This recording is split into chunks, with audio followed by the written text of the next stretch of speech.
Me confirman nuevamente si se está viendo la presentación. Sí, profe. Sí. Sí, señor. Buenos días para todos.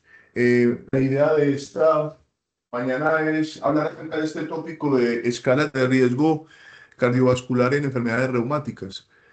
Como todos sabemos, entonces hay un aumento de riesgo cardiovascular en las enfermedades crónicas reumatológicas sistémicas que tiene como varias causas. Hay factores genéticos, como lo vemos acá, incluso compartidos con la enfermedad arterial coronaria, ciertos alelos HLA, DNB1, 01, 0404, y también hay unos SNPs diferentes entre ambas enfermedades. Cada vez más se describe como un componente genético de este riesgo cardiovascular, y tenemos los factores de riesgo cardiovasculares tradicionales, donde sabemos todo el influjo del tabaquismo en el aumento de la producción de anticuerpos en artritis reumatoide, en aumento de actividad de la enfermedad, en la progresión radiográfica y en la no respuesta anti-TNF, y también la diabetes mellitus, que hay una mayor frecuencia en esta enfermedad y se asocia con aumento de lactantes de fase aguda y citoquinas proinflamatorias y resistencia a la insulina. Hay una disminución del HDL, en la parte de hipertensión arterial, el aumento de la adiposidad abdominal y el aumento de la grasa visceral, y también lo que se llama la parte de ya como cosas diferentes de factores de riesgo cardiovasculares. Curiosamente, en la artritis reumatoide, tener un índice de baja masa corporal, un índice de masa corporal bajo, se aumenta al riesgo de enfermedad cardiovascular y aumento de la mortalidad, y lo que se llama la paradoja de los lípidos. Es decir, que aunque los pacientes con artritis reumatoide tienen un bajo nivel de LDL, tienen aumento de la lipoproteína A, y esto aumenta pues el riesgo cardiovascular y aterosclerosis acelerada. Y también conocemos factores de riesgo propios o relacionados con la enfermedad. En general, tener títulos altos de factor reumatoide anti-CCP, se aumenta el fenómeno de aterosclerosis, y también la actividad de la enfermedad, la inflamación acumulada, llevan pues obviamente a todo este desenlace cardiovascular, y también algunas células que están aumentadas y que hacen, y en la placa vulnerable aterosclerótica, CD4 positiva, CD28 negativa. Y en lupus, por ejemplo, la presencia de anticuerpos antifosfolípido que aumenta el riesgo cardiovascular, la parte de nefritis lúpica, la hiperhomocisteinemia, la firma de interferón tipo 1, y también la netosis en los granulocitos, la genera injuria endotelial, y esto todo aumenta el riesgo cardiovascular. Entonces tenemos que en las enfermedades reumatológicas el riesgo está aumentado y es un riesgo temprano de enfermedad cardiovascular. Entonces se hacen necesarias herramientas de prevención para identificar este riesgo cardiovascular, y las escalas son un instrumento plausible para poder detectar este riesgo. Hay una recomendación de 2023 de EULAR, donde en general había una recomendación previa donde se hacía la evaluación cardiovascular cada 5 años, pero se actualizó, y digamos que ese riesgo cardiovascular depende pues como del perfil del paciente, los factores de riesgo, y no se propone una escala en particular en esta nueva revisión. Ya vamos a ver que se han descrito varias escalas, como les voy a mostrar a continuación. Tenemos la escala SCORE, que fue una escala diseñada para mortalidad cardiovascular. Ahorita vamos a ver como las variables. Esta es una calculadora online de esta escala, pero las guías 2016 de EULAR decían que en general para todas las enfermedades reumatológicas el resultado de esta escala se multiplicaba por 1.5, dado pues el riesgo aumentado en estas enfermedades, y este era el ajuste que se hacía para tener una aproximación más real a ese riesgo cardiovascular. Y aquí cambia, digamos que las escalas a continuación no solamente son de mortalidad cardiovascular, el score era de mortalidad, esta es de incidencia de enfermedad cardiovascular, el score 2 es en Europa. Ya vamos a ver como el detalle de las variables que se tienen y comparándolas en las diferentes escalas. Y tenemos esta escala, el Q-RISK, que también es de incidencia de factores de riesgo cardiovascular, que fue en el Reino Unido. Y tenemos la escala que está más recientemente, digamos, diseñada en Estados Unidos, que es el PREVENT, que digamos que sigue siendo de incidencia de riesgo cardiovascular, y no solamente riesgos a 10 y 30 años, sino a 10 años, sino a 30 años, y la población es entre 30 a 70 años. A su vez, esta escala PRIVEN tiene como dos divisiones, una que es para enfermedad aterosclerótica cardiovascular y la otra es para enfermedad cardiovascular en general.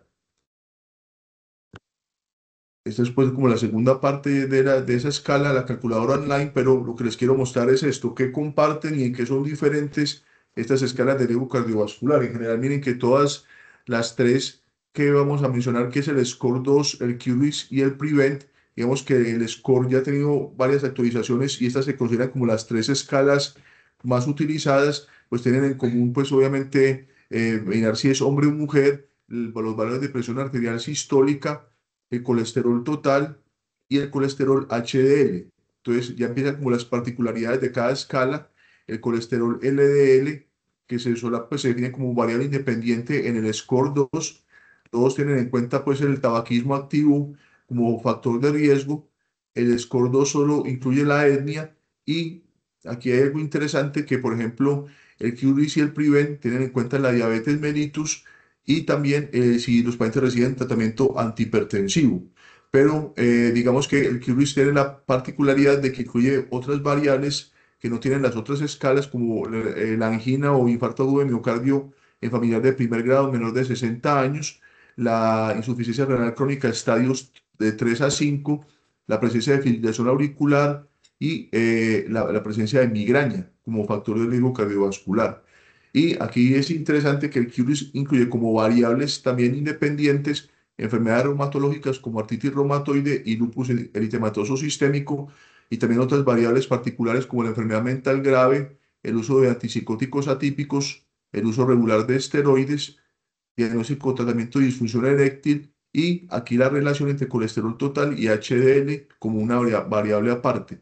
Y también hablan de la desviación estándar de al menos dos mediciones de presión arterial sistólica.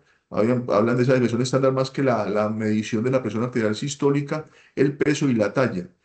En cambio, el PREVENT, digamos que tiene, digamos, integrados algunas variables como el índice de masa corporal, la tasa de filtración glomerular y el uso de hipolipemiantes. Entonces, digamos que esas son como las tres, comparando las tres escalas de que vamos a discutir, son como las similitudes y las diferencias para calcular el riesgo cardiovascular.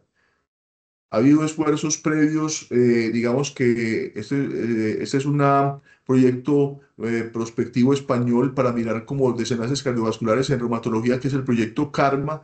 Entonces, esta fue como tratando de comparar estas escalas, especialmente en artritis psoriásica, luego de un periodo de seguimiento de 7,5 años, donde vemos que en general se comparan estas escalas y lo que buscan es como el riesgo cardiovascular 5, 10, 15 y 20%, y lo que ellos encontraron es que el SCORE 2 y el QRIS 3, digamos que eran las que mejor predecían ese riesgo cardiovascular. Este M-score se refiere al ajuste que se hacía de 1,5 veces el score original para enfermedad reumatológica en general.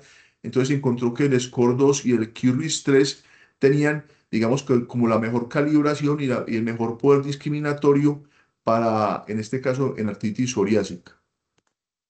Y también se hizo, digamos, el mismo ejercicio en espondilitis anquilosante, donde también estuvo el mismo desenlace. Tanto el QRIS 2 y el QRIS 3 y el SCORE 2 fueron las escalas que mejor predijeron desde el punto de vista de calibración y poder discriminatorio como es el riesgo cardiovascular. Pero digamos que solamente eso se hizo en estas dos enfermedades. Entonces, el artículo que vamos a revisar es un artículo recientemente publicado que evalúa el desempeño de 4 escalas cardiovasculares en enfermedades reumatológicas crónicas inflamatorias y un seguimiento a 10 años, siendo el mismo grupo español, que ya vamos a detallar algunas particularidades como de esta cohorte. Entonces tenemos que, como decía, la cohorte KARMA es una cohorte prospectiva que incluyó, perdón, más de 2.000 pacientes con artritis reumatoide, espondilitis anquilosante y artritis psoriásica, que inició entre julio de 2010 y enero de 2012, que involucró 67 hospitales españoles y que incluía una cohorte de control, que obviamente que no tenía ni estas enfermedades autoinmunes, ni los pacientes tenían eventos cardiovasculares previos. Digamos que las fuentes de información para esta cohorte eran entrevistas personales, evaluación clínica y revisión de historias clínicas, y todos los pacientes, digamos, que tenían acceso a variables como medición de presión arterial y peso, había cuestionarios también definidos y exámenes de laboratorio y digamos que para asegurar la consistencia en todos los centros y mirar todas las escalas, había un cuestionario único para asegurar la consistencia. Y todos los participantes, también pues fuera de las variables de presión arterial y peso, tenían evaluación de perfil lipídico y, como les dije, las mediciones de presión arterial. Entonces, ¿cuáles fueron las variables que se incluyeron acá? Digamos que había información obviamente demográfica, las características de la enfermedad si estaba en remisión o la actividad de la enfermedad, los tratamientos que estaban recibiendo y también obviamente los factores de riesgo cardiovasculares tradicionales. Se revisó pues obviamente la historia clínica de los pacientes, resultados de laboratorio y finalmente se aplicaron las escalas. ¿Cuáles fueron los eventos cardiovasculares que ellos tuvieron en cuenta? Entonces, la enfermedad cardíaca isquémica, falla cardíaca, ataque isquémico transitorio, accidente cerebrovascular, enfermedad arterial periférica, que fue confirmada por médico y tenía unas definiciones operativas que ya habían sido previamente publicadas en 2015 para definir como estos eventos. Las escalas, como les dije, entonces el QRIS 3 fue el que se aplicó, el SCORE 2, digamos que España se consideraba pues en general bajo riesgo cardiovascular, que esto es importante y lo vamos a ver más adelante. También el SCORE 2 tiene como una subescala que es la OP, que se aplica para mayores de 70 años, y como les dije al principio, el PREVENT, que tal vez es la escala nueva, entre comillas, que se ha utilizado y que está como en proceso de validación en varios países que tienen dos subescalas, la CVD, que es para enfermedad cardiovascular en general, y la ASCVD, que es para fenómenos ateroscleróticos. Entonces, como les decía, se incluyeron 2.080 pacientes discriminados por enfermedad, 708 con artritis reumatoide, 692 con espondilitis anquilosante y 680 con artritis psoriásica. Digamos que también una de las cosas críticas, obviamente con una corte tan grande como asegurar con un seguimiento adecuado, entonces hizo a través de revisión de historias clínicas, se contactaron a pacientes o familiares y también digamos que había dos fuentes de información sólidas que aseguraban pues ese seguimiento, el Instituto Nacional de Estadística Español, que tenía pues eventos vitales de nacimientos y decesos para mirar la parte de la mortalidad, y el Sistema de Salud Español, que permitía pues tener como un seguimiento en general de toda de esta cohorte CARM. Ellos, digamos que es importante esta parte del análisis estadístico, digamos que en general pues hizo un análisis descriptivo pues tradicional, pacientes con o sin eventos cardiovasculares, prueba de T-Student para variables continuas y chi cuadrado o prueba exacta de Fisher para variables dicotómicas, y se miraba pues el desempeño de cada escala con técnicas de análisis de supervivencia, y digamos que lo que se registraba era el evento cardiovascular, había eventos competitivos no cardiovasculares o censurados que no ocurrió pues ningún evento. Y digamos que el fin de seguimiento se produjo cuando pues se generaba el evento cardiovascular o no cardiovascular, la muerte o la fecha del último seguimiento. También digamos que es crítico en este tipo de escalas de riesgo cardiovascular mirar la calibración de esa escala. Entonces, digamos que se hacía el porcentaje de cada evento cardiovascular de cada escala, y esto es una prueba estadística que se llama el estimado Nelson-Allen, que es una prueba no paramétrica que se utiliza en análisis de supervivencia. Digamos que es como el comparativo de todas las escalas. Ya lo vamos a ver de manera gráfica más adelante en los resultados, cómo se interpreta esta calibración, modelos de regresión de Cox también, pues obviamente por el análisis de supervivencia, y digamos que los resultados de cada escala, qué tanto predecían eventos cardiovasculares o no, se expresaron en HR, intervalos de confianza de 95% ajustados por enfermedad inflamatoria. También aquí otra parte fuera de la calibración es como el desempeño y la probabilidad de esta predicción de eventos cardiovasculares. Aquí simplemente son dos escalas que se llaman A y C y B y C, que en general que cuando tienen valores bajos es que ese modelo está más ajustado. Lo vamos a ver también más adelante, y esto que se llama la K de Konenig-Heller, que también es como la predicción, la capacidad de cada escala de predecir y que tenga concordancia con el desenlace. Se clasifica de 0 a 1, y cuando hay valores más altos que se aproximan al 1, tienen una mayor concordancia. Se utilizó este paquete estadístico Stata SE18 para pues toda la parte del análisis estadístico. ¿Cuáles fueron entonces los resultados del estudio?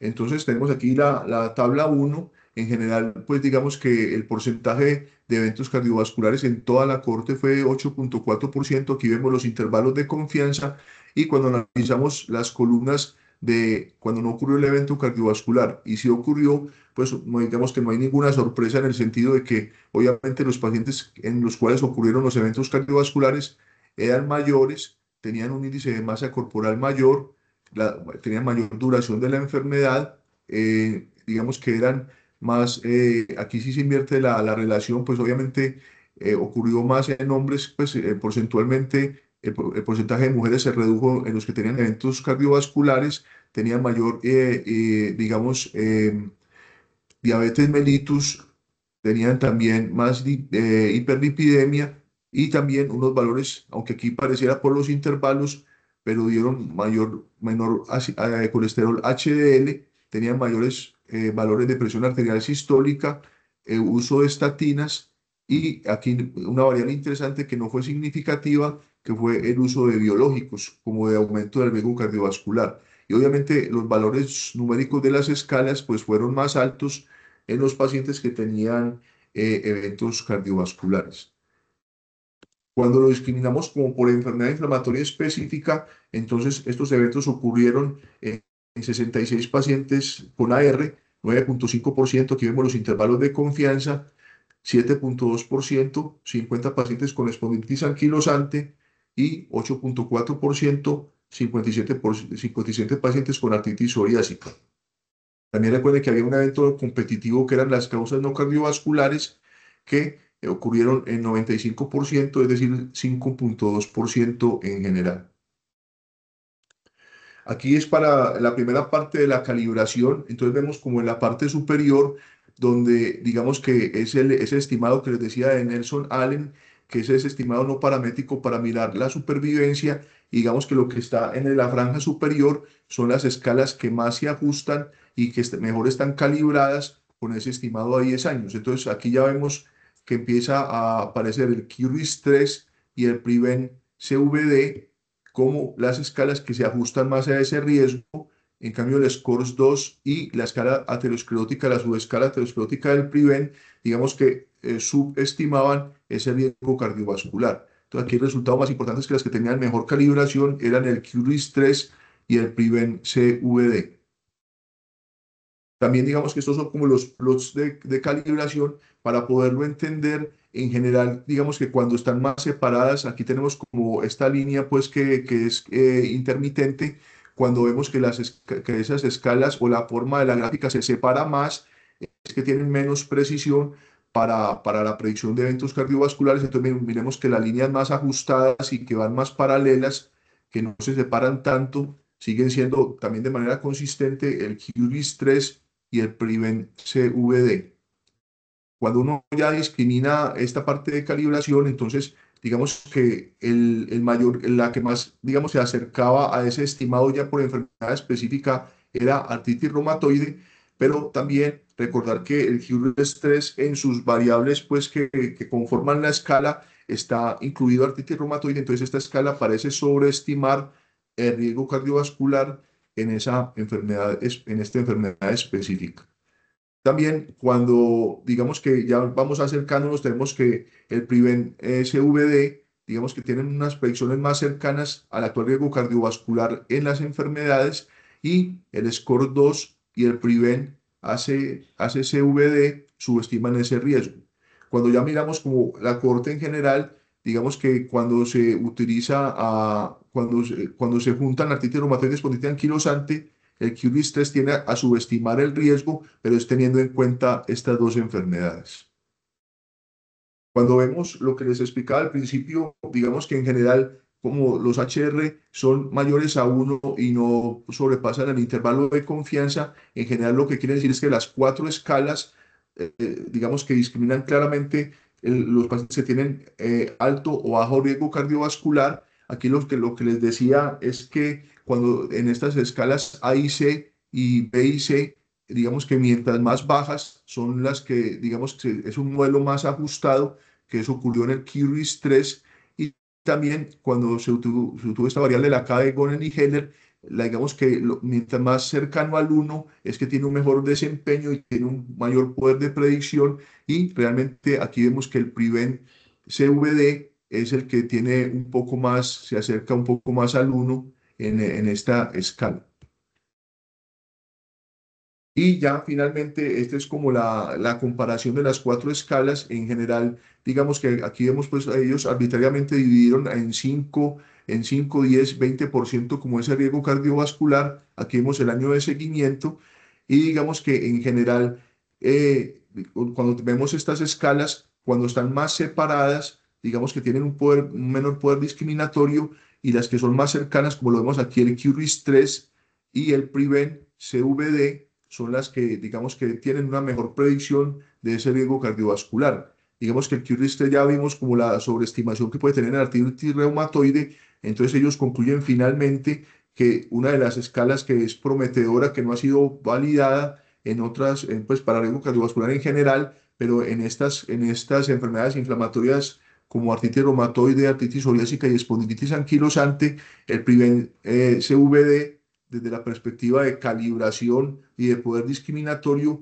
fue la que tuvo un mejor desempeño, como más ajustada al riesgo cardiovascular real. Con respecto a la discusión pues, del artículo, digamos que en general hay que tener en cuenta cosas importantes. Lo otro es que en general, independiente de la escala de riesgo cardiovascular que se utilice, en artritis reumatoide va a haber una subestimación porque hay factores específicos de la enfermedad, como la inflamación, la actividad y los efectos de los medicamentos, que obviamente hacen que una escala de riesgo cardiovascular que no tiene en cuenta específicamente estas variables, pues no tenga una precisión absoluta en la predicción del riesgo cardiovascular. Ya habíamos hablado del QRIS 3, como incluye artritis reumatoide como variable, hay una sobreestimación del riesgo. Entonces, en esta enfermedad tenía que uno que tener cuidado en la aplicación de esta escala para poder, digamos, predecir el riesgo cardiovascular en artritis reumatoide. También mirando como lo que hay en Colombia, este es un estudio recientemente publicado que son centros de Bogotá y de Bucaramanga, donde ellos hicieron la validación externa y compararon 6 escalas cardiovasculares, de las que nosotros vimos acá, pues en general son para algo cardiovascular en general. La única incluida de las que revisamos es el SCORE 2, pero en general ellos vieron que todas tenían un poder discriminatorio importante y estaban bien calibradas para diferenciar alto y bajo riesgo cardiovascular. Digamos que en general la que vemos, el Prevent, pues estuve indagando pues con colegas cardiólogos, está en proceso de validación en Colombia, pero digamos que en el estudio pues no fue incluido, pero para ver que sí hay varias escalas, perdón, que están validadas de riesgo cardiovascular, hablamos de riesgo cardiovascular en general. Digamos que las limitaciones del estudio, pues lo otro es que en general se considera, recuerden que al inicio el país, pues España es país de bajo riesgo cardiovascular, pero recuerden que en general uno tendría que tener cuidado porque tanto por la enfermedad y especialmente en Colombia, pues había un alto riesgo cardiovascular, lo que cambiaría de pronto, pues como la predicción de las escalas, y también es otra variable que eran centros terciarios, esos hospitales españoles que fueron incluidos pues en las escalas, en la validación de las escalas, obviamente con un monitoreo y seguimiento estrechos y también en enfermedad controlada. Yo creo que es también un mensaje importante para decir que uno evalúa estos riesgos cardiovasculares, obviamente en enfermedad que esté controlada, es de todos conocidos pues por la respuesta inflamatoria que se genera en las enfermedades, que puede dar como falsas hiperlipidemias y tal vez un uso que no sea ajustado de estatinas. Entonces creo que el momento para uno evaluarlo, digamos, particularmente eso no está, yo trato de hacerlo en general cada año, pero sí que el paciente esté en remisión para poder como controlar esa variable inflamatoria y poder estimar cómo es el riesgo cardiovascular. Entonces ellos que concluyen de esta revisión de este artículo es que en general todas las escalas de riesgo cardiovascular o las incluidas pues en este estudio diferenciaban el alto y bajo riesgo cardiovascular, que digamos que las que son más precisas desde el punto de vista de predicción, discriminación y calibración fueron el QRIS 3 y el Prevent SVD, pero con la salvedad del QRIS 3 en artritis reumatoide en general, en las tres en las tres enfermedades, artritis psoriásica, espondilitis anquilosante y artritis reumatoide, pues el Prevent CVD parece ser una herramienta valiosa para predecir ese riesgo cardiovascular, pues es muy sencillo. Les voy a mostrar al principio, digamos, lo que incluye operativamente, pues como la escala en la calculadora, en la cual, digamos que se incluyen estas variables, pues obviamente simplemente es la calculadora online del colegio del American Heart Association, donde uno pone, pues obviamente señala el sexo, la edad del paciente, los valores de colesterol total, HDL, la presión arterial sistólica, el índice de masa corporal y la tasa de filtración glomerular y la presencia de diabetes, tabaquismo activo, uso de medicamentos antihipertensivos hipolipemiantes, y esto arriba pues un porcentaje de riesgo cardiovascular a 10 a 30 años. Incluso las guías nuevas de hipertensión arterial de 2025 proponen esta escala, obviamente para tomar como las decisiones terapéuticas específicas. Eso es lo que le tenía para comentarles el día de hoy. Muchas gracias y quedo atento a cualquier pregunta o comentario. Gracias.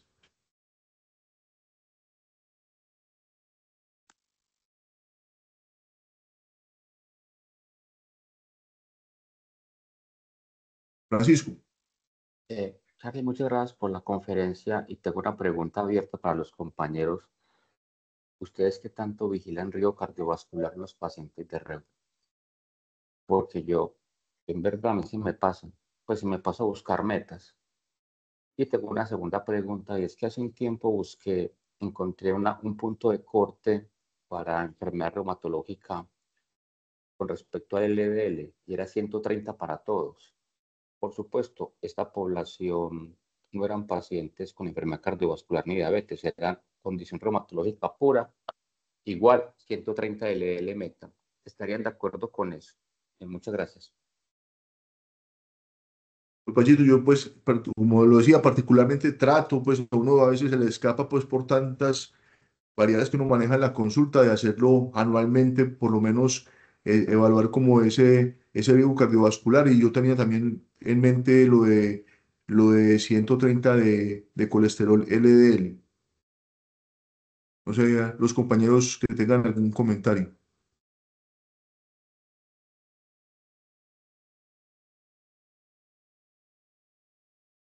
Sí, Sebastián. Hola, profe, buenos días, ¿cómo están? Muy bien. Profe, con respecto a lo que estaba comentando el profe Francisco de las metas de LDL en estos pacientes, incluso en el consenso colombiano de dislipidemias del año pasado, ellos hacen pues como una reestructuración de la evaluación del riesgo de acuerdo a factores, y lo último que se hace es el uso de escalas de riesgo cardiovascular para el cálculo de riesgo. Y para el consenso colombiano, pues de nosotros del manejo de dislipidemias, la meta de colesterol LDL para los pacientes que tienen enfermedades reumatológicas, solamente con cumplir ese criterio es menor de 100. Ok. Lo que decías, o sea, cuando hablas de que lo último que se hace es lo de las escalas de riesgo, ¿a qué te refieres?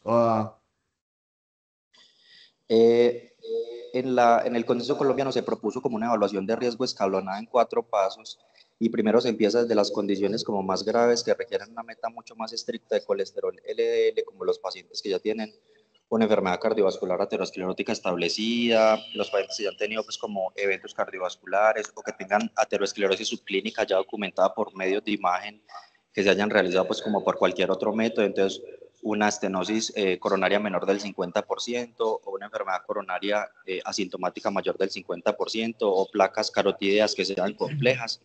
Y de ahí pues un montón de evaluaciones del riesgo, y con base en eso se define cuál es la meta de colesterol LDL. Si los pacientes no cumplen como ninguna de las condiciones clínicas o de laboratorio para una meta específica de colesterol LDL, lo último que hacemos con esos pacientes es utilizar escalas de predicción de riesgo, y específicamente la guía colombiana pues sugiere utilizar la escala del Colegio Americano de Cardiología, que es la ASCB de SCORE, ajustada para la población de nosotros, que hay que hacer pues como una recalibración de ese resultado. Perfecto.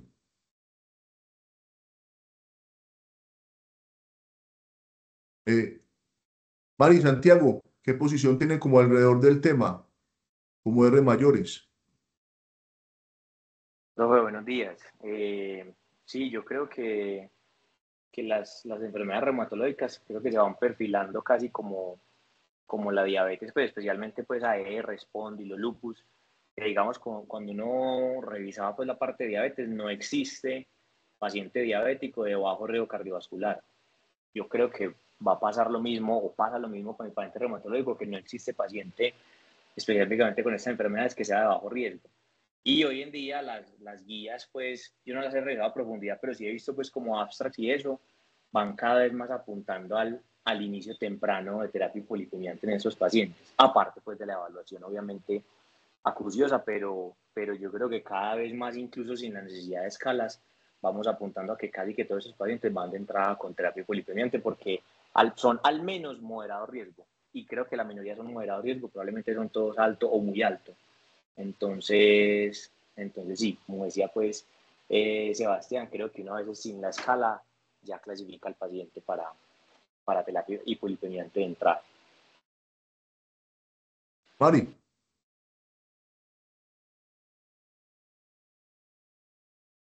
Buenos días a todos. Sí, profe, pues concuerdo con los muchachos que como todos sabemos es una enfermedad son enfermedades con una alta carga inflamatoria y pues eh, sí clasificarían como enfermedades como moderado, alto riesgo. Yo creo que pues es un ejercicio que tenemos que hacer en cada consulta con nuestros pacientes, estimar ese riesgo y iniciar la terapia.